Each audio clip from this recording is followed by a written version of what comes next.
bubur sumsum campur batu. Assalamualaikum warahmatullahi wabarakatuh. Kami dari kelompok 7 ingin membahas materi tentang nilai dan prinsip dasar anti korupsi. Yang beranggotakan Hofidah Pujulestari, Muhammad Maulana Hafiz, dan Siti Maisa Zahara. Hal pertama yang akan kita bahas yaitu pengertian dari korupsi. Apa itu korupsi? Secara harfiah adalah keburukan, kebejatan, ketidakjujuran, dapat disuap, tidak bermoral, penyimpangan dari kesucian. Sedangkan koruptor artinya adalah orang yang melakukan korupsi. Nilai-nilai anti korupsi dalam kehidupan sehari-hari. Yang pertama ada kejujuran. Jujur dapat didefinisikan sebagai lurus hati, tidak berbohong, dan tidak curang. Nilai kejujuran di dalam kampus dapat diwujudkan oleh mahasiswa dalam bentuk tidak melakukan kecurangan akademik. Antara lain dapat berupa tidak mencontek saat ujian, tidak melakukan plagiarisme, dan tidak memasukkan nilai. Yang kedua ada kepedulian. Peduli adalah mengindahkan, memperhatikan, dan menghiraukan. Nilai kepedulian ini dapat diwujudkan oleh mahasiswa dalam bentuk antara lain berusaha ikut memantau jalannya proses pembelajaran, memantau sistem pengelolaan sumber daya di kampus, memantau kondisi infrastruktur lingkungan kampus. Nilai kepedulian juga dapat diwujudkan dalam bentuk mengindahkan seluruh peraturan dan ketentuan yang berlaku di dalam kampus dan di luar kampus. Yang ketiga ada kemandirian. Mandiri dapat diartikan sebagai proses mendewasakan diri, yaitu dengan tidak bergantung pada orang lain.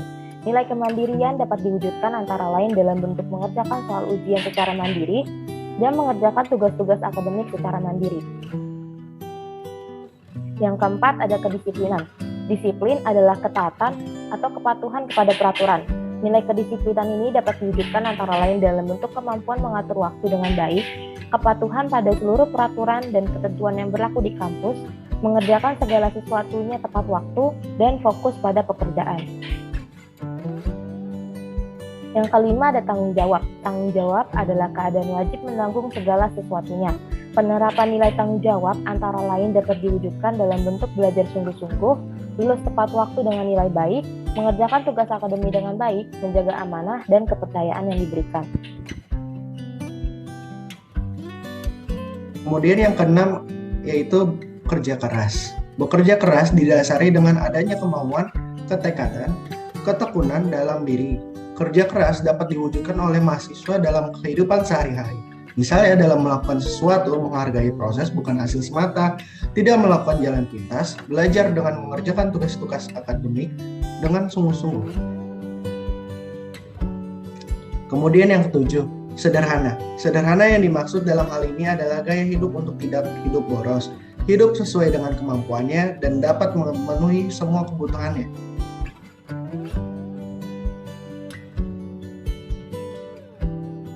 Kedelapan, keberanian. Keberanian adalah kemampuan untuk menaklukkan, menjinakkan, dan menyederhanakan rasa takut. Nilai keberanian dapat dikembangkan oleh mahasiswa dalam kehidupan di kampus dan di luar kampus. Antara lain dapat diwujudkan dalam bentuk berani mengatakan dan membela kebenaran, berani mengakui kesalahan, berani bertanggung jawab, dan lain sebagainya.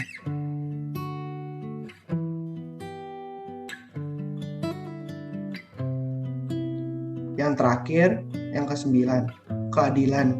Adil adalah sama berat, tidak berat sebelah, dan tidak memihak. Nilai keadilan dapat dikembangkan oleh mahasiswa dalam kehidupan sehari-hari, baik di dalam kampus maupun di luar kampus. Antara lain, dapat diwujudkan dalam bentuk selalu memberikan pujian tulus pada kawan yang berprestasi, memberikan saran perbaikan dan semangat pada kawan yang tidak berprestasi, tidak memilih kawan berdasarkan latar belakang sosial, dan lain sebagainya. Lalu ada juga yang namanya prinsip-prinsip anti korupsi.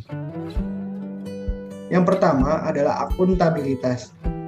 Akuntabilitas adalah kesesuaian antara aturan dan pelaksanaan kerja. Prinsip akuntabilitas dapat dimulai diterapkan oleh mahasiswa dalam kehidupan sehari-hari. Sebagai mahasiswa di kampus, misalnya program-program kegiatan mahasiswaan harus dibuat dengan mengindahkan aturan yang berlaku di kampus dan dijalankan sesuai dengan aturan. Yang kedua, transparansi. Transparansi berarti terbukanya akses bagi seluruh masyarakat terhadap semua informasi yang terkait dengan segala kegiatan yang mencakup keseluruhan prosesnya. Prinsip transparansi dapat mulai diterapkan oleh mahasiswa ke dalam kehidupan di kampus. Misalnya program kegiatan kemahasiswaan dan laporan kegiatannya harus dapat diakses oleh seluruh mahasiswa. Yang ketiga yaitu kewajaran.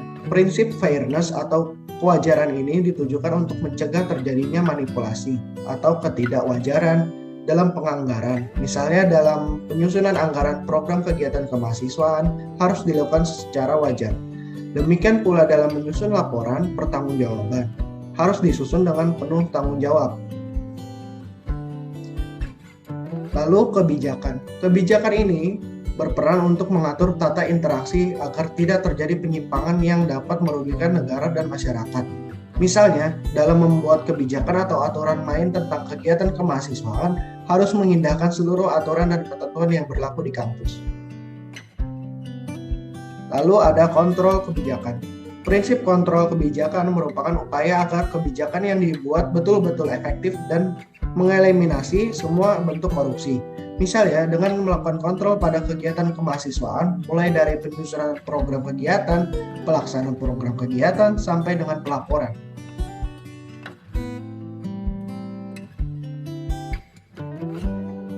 Memahami integritas diri. Integritas merupakan sikap pribadi yang mengedepankan kejujuran dalam melihat suatu keadaan dan hal tersebut secara konsisten dijalankan atau berpegang teguh pada prinsip dan nilai yang diyakini. Dimanapun dia berada dan kondisi apapun yang menekannya, tetap hidup konsisten dengan nilai-nilai yang dianutnya.